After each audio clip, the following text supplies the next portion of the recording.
কামিজ সহজ নিয়মে কিভাবে সেলাই করতে হবে, গলার পট্টিটি ফার্স্ট টাইমে সেলাই করে নিতে হবে। এরপরে বডির পার্টের উপরে বসে এইভাবে সেলাই দিয়ে অ্যাটাচ করে নিতে হবে। এইভাবে সামনের পার্টের গলাটি ভাঁজ করে ভিতরের দিকে দিতে হবে। এরপরে পিছন পার্টের গলাটি আমাদেরকে অ্যাটাচ করে নিতে হবে। এইভাবে দুইটি গলা অ্যাটাচ করা কমপ্লিট হয়ে গেলে আমাদেরকে শোল্ডারটি জয়েন দিতে হবে। আমার পরবর্তী ভিডিওগুলো যদি আপনি নিয়মিত দেখতে চান অবশ্যই পেজটিকে ফলো দিয়ে রাখতে হবে। এরপরে গলার পট্টিটি এভাবে মেশিন দিয়ে সেলাই দিয়ে নিতে হবে। এরপরে বডির সাইডের অংশটি আমাদেরকে সেলাই করে নিতে হবে। আপনি যদি ফুল ভিডিওটি দেখতে চান আপনি আমার ইউটিউব চ্যানেল থেকে নাহলে ফেসবুক পেজের ভিতরে যেয়ে দেখে নিতে পারেন।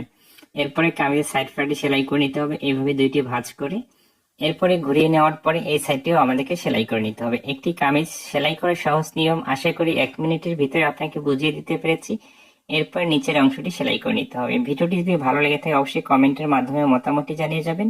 লাইক ও কমেন্ট করে বন্ধুদের মাঝে শেয়ার করবেন যেন অন্যরাও এই ভিডিওটি দেখতে পারে। এরপরে হাতাটি সেলাই করে নিতে হবে।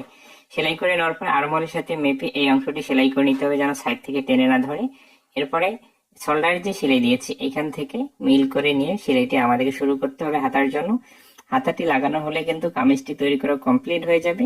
আপনি যদি আমার পরবর্তী ভিডিওগুলো নিয়মিত দেখতে চান অবশ্যই পেজটিকে ফলো দিয়ে রাখতে হবে। ভিডিওটি ভালো লেগে থাকলে অবশ্যই বন্ধুদের মাঝে শেয়ার করবেন।